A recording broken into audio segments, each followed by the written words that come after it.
So hello my YouTube family, एक बार फिर से स्वागत है आपके अपने यूट्यूब चैनल लर्निंग थीम में। तो अपना चल रहा था बाल विकास, जिसमें हम देख चुके हैं कई सारे विकास और आज देखने वाले हैं भाषा विकास। लेकिन उससे पहले आपके लिए एक बेहद ही इम्पोर्टेंट इन्फॉर्मेशन है कि जो इन नोट्स को लेना चाहता है वो अपना टेलीग्राम चैनल ज्वाइन कर ले, जिसका लिंक आपको डिस्क्रिप्शन बॉक्स में दिया जाएगा। तो बिना किसी देरी के स्टार्ट करते हैं भाषा विकास। तो भाषा विकास की अगर बात करते हैं तो भाषा विकास में सबसे पहले स्वीट की परिभाषा है। किसकी है? स्वीट, यानी कि भाषा कैसे बोलनी चाहिए? स्वीट बोलनी चाहिए भाषा। तो स्वीट की याद हो जाएगी ऐसे। तो स्वीट भाषा बोलनी चाहिए, यानी कि स्वीट कहते हैं कि भाषा ध्वनि द्वारा मानव के भावों की अभिव्यक्ति होती है। यानी कि भाषा या ध्वनि द्वारा मानव के जो भाव है उनकी अभिव्यक्ति का क्या चलता है, पता चलता है कि वो क्या बताना चाह रहा है। तो ये कौन है? स्वीट बताते हैं। फिर आगे बात करते हैं, जो 10 माह का बच्चा होता है वो पहला सार्थक शब्द बोलना स्टार्ट कर देता है। तो आपसे पूछेगा कि 10 सार्थक शब्द बच्चा कब बोलने लगता है? तो 10 महीने का बच्चा जो है वो सार्थक शब्द बोलने लग जाएगा है, यानी कि हमको थोड़ा बहुत समझ आने लग जाता है, जिसका कोई अर्थ निकलता हो ऐसा शब्द बोलने लग जाता है 10 महीने। तो स्वीट यानी कि भाषा ध्वनि द्वारा मानव के भावों की अभिव्यक्ति ही क्या है? भाषा का विकास है। कौन कहते हैं? स्वीट कहते हैं। फिर देखते हैं भाषा के प्रकार जो हैं कितने? 3 मोस्ट इम्पॉर्टेंट है भाषा के प्रकार। सबसे पहले है वाचिक प्रकार। वाचिक प्रकार यानी कि वाचिक भाषा, सांकेतिक भाषा और आलेखीय भाषा, ये 3 प्रकार के भाषा के प्रकार है, वाचिक, सांकेतिक और आलेखीय। तो वाचिक यानी वाक, वाक यानी क्या करोगे? शब्दों, वाक्यों और वाणी के रूप में सूचना देना। किसके बारे में? शब्दों, वाक्यों और वाणी के रूप में सूचना अगर देनी है किसी को तो कैसे देंगे? शब्दों से, वाक्यों से और वाणी से। तो इस प्रकार। फिर है सांकेतिक भाषा। सांकेतिक भाषा में क्या करेंगे? संकेतों के माध्यम से अपने जो भी अभिव्यक्ति है उसको कहेंगे दूसरे से, तो संकेतों के माध्यम से समझाना। फिर है आलेखीय भाषा। आलेखीय का मतलब है लिखकर विचारों को व्यक्त करना। क्या कौन सी भाषा है? आलेखीय भाषा। तो कितने प्रकार हो गए भाषा के? 3 प्रकार हो गए, वाचिक, सांकेतिक और आलेखीय। वाचिक में क्या होगा? शब्द, वाक्य और वाणी के रूप में। सांकेतिक में संकेत, आलेखीय में लिख करके। फिर आगे बात करते हैं भाषा की संरचना। भाषा की संरचना में बात करते हैं तो क्या होगा? सबसे पहले ध्वनिग्राम। तो ये इसमें कई प्रकार की संरचना है जो हम देखते हैं। भाषा की संरचना में 4 प्रकार हैं। तो इसमें सबसे पहला है ध्वनिग्राम। तो ध्वनिग्राम क्या होता है? बोली जाने वाली भाषा की सबसे छोटी इकाई, जैसे सी, ए और टी। सबसे छोटी इकाई है ए, बी, सी, अलग अलग अक्षर होंगे जो, लेकिन क्या है? वो ध्वनिग्राम है। ग्राम है जो बोली जाने वाली भाषा किस कैसी है? सबसे छोटी इकाई है, उसे क्या कहेंगे? ध्वनिग्राम। फिर आप पूछे रूपग्राम क्या है? जब ध्वनिग्राम, जो ऊपर वाली ध्वनिग्राम है जो अपन ने बताई थी, सी एग्जाम्पल के रूप में, सी, ए, टी, ये इकाई के रूप में थी, सबसे छोटी इकाई थी ध्वनिग्राम। जब ये ध्वनिग्राम आपस में संयोजित कर लिया जाता है, जब ये ध्वनिग्राम को आपस में क्या कर लिया जाता है? संयोजित कर लिया जाता है, जोड़ दिया जाता है, तो एक शब्द बनता है जिसे क्या कहेंगे? कैट। और कैट मीन्स क्या होती है? बिल्ली। तो इस प्रकार से रूपग्राम, कोई ना कोई रूप निकल के आया उसका, जब हमने क्या कर दिया? संयोजित कर दिया किसको? ध्वनिग्राम को। तो आपको यहाँ तक समझ आ गया होगा। फिर आगे बात करते हैं वाक्य विन्यास। अब वाक्य विन्यास में देखते हैं तो इसमें क्या होता है? पहले हमने ध्वनिग्राम को संयोजित किया, और ध्वनिग्राम क्या है? बोली जाने वाली भाषा की सबसे छोटी इकाई, उसको संयोजित करेंगे तो क्या बनेगा? रूपग्राम। जैसे हमने बताया था ध्वनिग्राम सबसे छोटी इकाई सी, ए, टी अलग अलग हो गया, लेकिन यहाँ पर कैट बन गया, संयोजित किया तो इनको, तो ये क्या होगा? रूप निकल के आया। फिर वाक्य विन्यास में क्या होगा? जो ये रूपग्राम है, रूपग्राम को संयोजित करके जटिल शब्द वाक्य बनाए जाते हैं, उसी को क्या कहते हैं? वाक्य विन्यास कहते हैं। तो इस प्रकार से ध्यान रखना है वाक्य विन्यास किसे कहते हैं, यानी कि जो ये शब्द है कौन सा? कैट। इन ऐसे ही कई शब्द और जोड़कर क्या बना सकते हैं? वाक्य बना सकते हैं। तो वाक्य विन्यास यानी कि रूपग्राम को संयोजित करके जटिल शब्द वाक्य बनाए जाते हैं। और शब्दों का उपयोग व्याकरणीय वाक्यों के निर्माण में किया जाता है। जो व्याकरणीय वाक्यों के निर्माण में किया जाता है, शब्दों का प्रयोग। कौन से शब्दों का प्रयोग? जो वाक्य विन्यास है। तो इस प्रकार से ध्यान रखना है। सबसे पहले ध्वनिग्राम सबसे छोटी इकाई, ध्वनिग्राम को संयोजित करेंगे तो रूपग्राम, और रूपग्राम से क्या बनेगा? वो बनेगा वाक्य विन्यास। और शब्दों का उपयोग व्याकरणीय वाक्यों के निर्माण में किया जाता है। वो क्या बन जाता है, वाक्य विन्यास बन जाता है। यानी कि जो शब्द हैं उनको व्याकरण के हिसाब से सजाते जाते हैं तो वो क्या बन जाता है, वाक्य विन्यास बन जाता है।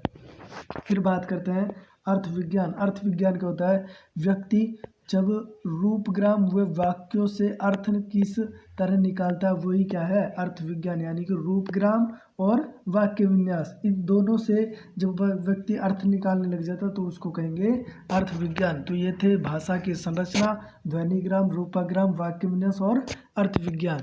फिर आगे बात करते हैं भाषा का विकास किस प्रकार से होता है। तो भाषा के विकास में सबसे पहले देखते हैं हम, भाषा के विकास में सबसे पहले क्रंदन, क्रंदन या कह सकते हो रोना। तो क्रंदन में प्रारंभिक रूप है, एक ऐसा रूप है प्रारंभिक रूप है। इसमें क्या होता है, हाव भाव भाषा की पहली अवस्था है। क्या होता है, भाषा की पहली अवस्था। तो प्रारंभिक रूप पूछे तो भाषा का क्रंदन। फिर उसके बाद बात करेंगे बलबलाना। इसमें क्या होता है, भाषा विकास की ये कौन सी अवस्था है, ये दूसरी अवस्था है। तो प्रारंभिक अवस्था कौन सी हो जाएगी, क्रंदन। लेकिन भाषा विकास की दूसरी अवस्था कौन सी हो जाएगी, बलबलाना। लेकिन समझ नहीं आता क्या क्या बलबलाते रहता है इस प्रकार से। फिर रूपिम, मोस्ट इंपॉर्टेंट है। रूपिम और स्वप्निम ये दोनों इंपॉर्टेंट है। सबसे पहले रूपिम को देखते हैं। किसी भाषा में सबसे छोटी अर्थपूर्ण इकाई, सबसे छोटी कैसी है, अर्थपूर्ण है। तो सबसे छोटी अर्थपूर्ण वहाँ पढ़ा था रूपाग्राम, तो वहाँ पे देखा था हमने। तो यह है रूपिम। तो किसी भाषा में सबसे छोटी अर्थपूर्ण इकाई कौन सी होगी, रूपिम होगी। फिर उसके बाद देखते हैं स्वप्निम। किसी भाषा में ध्वनि की सबसे छोटी इकाई, लेकिन ये कैसी नहीं है, ये अर्थपूर्ण नहीं है। अर्थपूर्ण किसी कौन सी है, जिसका कोई रूप हो, रूपिम।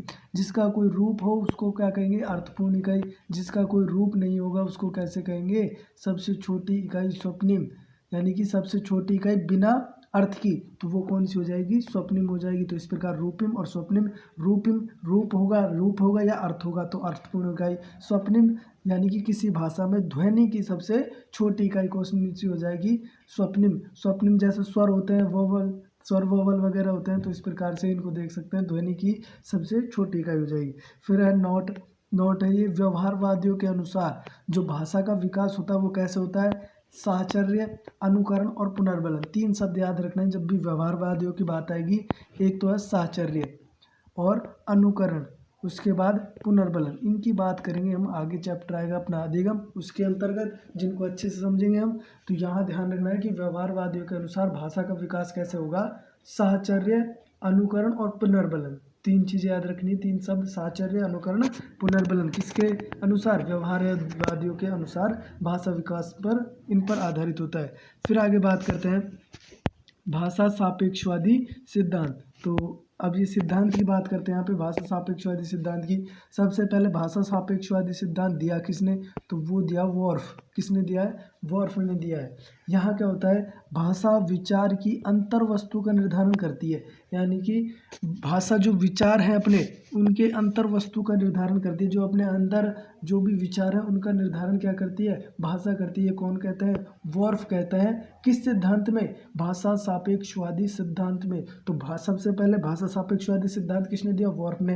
अंतर वस्तु का निर्धारण करती है, यानी कि भाषा विचार के अंतर वस्तु का निर्धारण करती है, ये कौन कहते हैं, वॉर्फ कहते हैं। किस सिद्धांत में, भाषा सापेक्षवादी सिद्धांत में। और यहाँ एक बात ध्यान रखना, बिना भाषा के विचार उत्पन्न नहीं होते, ये कौन कहता है, वॉर्फ कहता है, भाषा सापेक्षवादी सिद्धांत में। पहला क्वेश्चन, भाषा सापेक्षवादी सिद्धांत किसने दिया, वॉर्फ ने। ये किसने कहा कि भाषा विचार की अंतर वस्तु का निर्धारण करती है, वॉर्फ ने।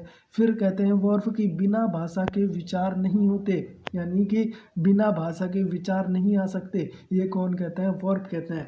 फिर आगे बात करते हैं हम नेक्स्ट की, जीन प्याजे। और जीन प्याजे कहते हैं कि चिंतन और भाषा भिन्न भिन्न होते हैं। चिंतन कह दो या विचार कह दो, वही बात है। तो चिंतन व भाषा भिन्न भिन्न होते हैं, कौन कहते हैं, जीन प्याजे कहते हैं। चिंतन भाषा से पहले, लेकिन कहता है जीन प्याजे कि चिंतन जो है वो भाषा से पहले उत्पन्न हो जाता है। क्या हो जाता है, चिंतन भाषा से पहले उत्पन्न हो जाता है। जबकि वॉर्फ कहता है कि बिना भाषा के विचार नहीं होते, यानी कि पहले भाषा आएगी फिर विचार आएगी, कौन कहता है, वॉर्फ कहता है। लेकिन जीन प्याजे कहते हैं कि चिंतन भाषा से पहले भी उत्पन्न हो जाता है। तो इस बात को दोनों को याद रखना है। फिर है चिंतन जो है भाई, चिंतन पहले आ रहा है भाषा से, जीन प्याजे कह रहा है कि चिंतन भाषा से पहले उत्पन्न हो जाता है। फिर यहाँ पे देखते हैं चिंतन भाषा का वाहक होता है। अब वाहक यानी कि ले जाने वाला, चिंतन है जो भाषा को लेकर जाता है। तो इस प्रकार से कह सकते हैं, यानी कि चिंतन भाषा का क्या होता है, वाहक होता है। जब चिंतन करोगे तो भाषा चलेगी, ये कहते हैं जीन प्याजे। फिर यहाँ ध्यान करना है कि इम्पोर्टेंट है ये वाला, बच्चा भाषा अहम केंद्र ईगोसेंट्रिज्म से सीखता है। यानी कि बच्चा जो भाषा है वह स्वयं के ईगोसेंट्रिज्म से सीखता है, यानी कि अपने खुद के अंदर ही होती है भाषा, उसी से सीखता है, अहम केंद्र से, ईगो से सीखता है। तो इस प्रकार से जीन प्याजे किसको बताते हैं कि चिंतन भाषा भिन्न भिन्न होते हैं, चिंतन पहले और भाषा बाद में। चिंतन भाषा का क्या होता है, वाहक होता है, और बच्चा किससे सीखता है, अहम केंद्र से सीखता है। तो ये हो गया अपना जीन प्याजे। आगे बात करते हैं मनोभाषिक विकास सिद्धांत। और मनोभाषिक विकास सिद्धांत की बात करें तो ये दिया है नाम चॉम्स्की ने। किसने दिया है मनोभाषिक विकास सिद्धांत, नाम चॉम्स्की। और इसको क्या कहेंगे, जन्मजात सिद्धांत भी कहते हैं। जन्मजात सिद्धांत भी कहते हैं। क्यों कहते हैं जन्मजात सिद्धांत, ये कहते हैं कि भाषा विकास की प्रत्येक बालक में जन्मजात प्रवृत्ति पाई जाती है या जन्मजात प्रवृत्ति होती है। मनोभाषिक विकास सिद्धांत किसने दिया, नोम चॉम्स्की ने दिया, जिसे क्या कहा, जन्मजात सिद्धांत भी कहा, जिसे भाषा अर्जन तंत्र एलएडी कहते हैं। क्या कहते हैं, जिसे भाषा अर्जन यंत्र एलएडी कहते हैं, जो कैसी होती है, जन्मजात प्रवृत्ति होती है। इसीलिए इस सिद्धांत को क्या नाम दे दिया, जन्मजात सिद्धांत नाम दे दिया। और किसने दिया मनोभाषिक विकास सिद्धांत, नोम चॉम्स्की ने, और इसी का नाम है जन्मजात सिद्धांत। और जन्मजात जो प्रवृत्ति होती है जिसे भाषा अर्जन तंत्र कहा गया है, जिसका नाम है एलएडी। एलएडी का मतलब लैंग्वेज एक्विजिशन डिवाइस। तो इस प्रकार से ध्यान रखना है, पूछ ले फुल फॉर्म, एलएडी क्या है, लैंग्वेज एक्विजिशन डिवाइस। फिर है बाद में एलएडी को सार्वभौमिक व्याकरण कहा गया। बाद में एलएडी को क्या कहा गया, सार्वभौमिक व्याकरण कहा गया। पहले इसको भाषा अर्जन तंत्र कह दिया, फिर इसको सार्वभौमिक भाषा व्याकरण कहा गया। भाषा, फिर कहते हैं कि भाषा नियम व व्याकरण की समझने की योग्यता है। भाषा क्या है, नियम व व्याकरण को समझने की योग्यता है। कौन कहते हैं, नोम चॉम्स्की। तो सबसे पहले नोम चॉम्स्की ने कौन से सिद्धांत दिए, जन्मजात सिद्धांत, या इसी को कह सकते हैं मानव विकास सिद्धांत। जन्मजात क्यों कह दिया, क्योंकि ये कहते हैं कि भाषा विकास की प्रत्येक अवस्था, यानी कि प्रत्येक बालक में जन्मजात प्रवृत्ति होती है भाषा को सीखने की, जिससे क्या कह दिया, भाषा अर्जन तंत्र या एलएडी, लैंग्वेज एक्विजिशन डिवाइस। बाद में एलएडी को क्या कह दिया, सार्वभौमिक भाषा व्याकरण कहा गया। भाषा नियम व व्याकरण को समझने की योग्यता कहा गया। भाषा को क्या कहा गया, नियम व व्याकरण को समझने की योग्यता कहा गया। तो इस प्रकार से हो जाएगा। फिर आगे बात करते हैं लेव वाइगोत्स्की। लेव वाइगोत्स्की की बात करते हैं तो भाषा अंत्य क्रिया से सीखता है। किससे सीखता है, भाषा बच्चा जो है वो अंत्य क्रिया से सीखता है। तो अंत्य क्रिया की बात आएगी तो कौन आएंगे, लेव वाइगोत्स्की। तो भाषा अंत्य क्रिया से सीखता है। सामाजिक सांस्कृतिक को साधन माना है, यानी कि समाज और संस्कृति को इन्होंने क्या माना है, साधन माना है। अंत्य क्रिया कब करोगे, जब समाज के साथ उठोगे बैठोगे, कोई सांस्कृतिक प्रोग्राम में भाग लोगे, तो सामाजिक व सांस्कृतिक को साधन माना है किसने, लेव वाइगोत्स्की ने। और यहाँ बच्चे अपने से बेहतर की संगति में अच्छा सीखते हैं। जब अंत्यक्रिया होगी तो समाज के अंदर होगी और सामाजिक और सांस्कृतिक साधन होंगे। जब समाज में कोई बच्चा जो अपने से बेहतर होगा, जैसे भाई बड़े हैं अपने से, तो उनकी जब संगति में रहेंगे तो भाषा अपने आप हमारी बेटर होती जाएगी। उनसे सीखेंगे कैसे बोल रहे हैं कैसे नहीं बोल रहे। तो इस प्रकार से बच्चे अपने से बेहतर की संगति में अच्छे सीखते हैं। ये बात किसने कही, ये कही लेव वाइगोत्स्की ने। कई बार पूछ लिया गया इसको। फिर आगे देखते हैं, बच्चे को स्वयं सीखने देना चाहिए। ये कहते हैं कि लेव वाइगोत्स्की बच्चे को स्वयं सीखने देना चाहिए बड़ों की बातें सुनकर। तो इस प्रकार से फिर आगे बात करते हैं, जब बच्चा कार्य कर, यानी कि बच्चों को स्वयं सीखना देना चाहिए, लेकिन जब बच्चा कार्य करने में असमर्थ हो तब उसकी क्या कर देनी चाहिए, मदद करनी चाहिए। और इसे ही क्या कहा गया है, तब उसकी मदद करनी चाहिए कब, जब बच्चा कार्य करने में असमर्थ हो। और बच्चों को क्या करना चाहिए, स्वयं सीखने देना चाहिए। फिर उसके बाद बात करें यहाँ अंत्यक्रिया की बात आ गई, यानी कि अंत्यक्रिया से सीखता है। तो यहाँ पे एक शब्द और ध्यान रखना, आंतरिक वाक्य की अवधारणा किसने दी? लेव वाइगोत्स्की ने, यानी कि स्वयं से बातें करके भी सीखता है यहाँ पे। और व्यक्तिगत वाक, यानी कि व्यक्तिगत या आंतरिक वाक, यानी कि अंदर ही अंदर स्वयं से बात करना, या व्यक्तिगत बात स्वयं के व्यक्तित्व में ही बात करना। तो आंतरिक वाक की अवधारणा और व्यक्तिगत वाक की अवधारणा किसने दी है? लेव वाइगोत्स्की ने। फिर बात करते हैं, भाषा व विचार स्वतंत्र होते हैं। ये कहते हैं कि भाषा व विचार स्वतंत्र होते हैं, लेकिन 2 वर्ष तक क्या हो जाते हैं? ये मिल जाते हैं। तो ये था अपना भाषा विकास, जो मोस्ट इम्पोर्टेंट थे सिद्धांत, वो बताए। तो अगर आपको ये सिद्धांत, भाषा विकास का सिद्धांत समझ में आया हो तो चैनल को लाइक करें, शेयर करें एंड सब्सक्राइब करें। Thank you.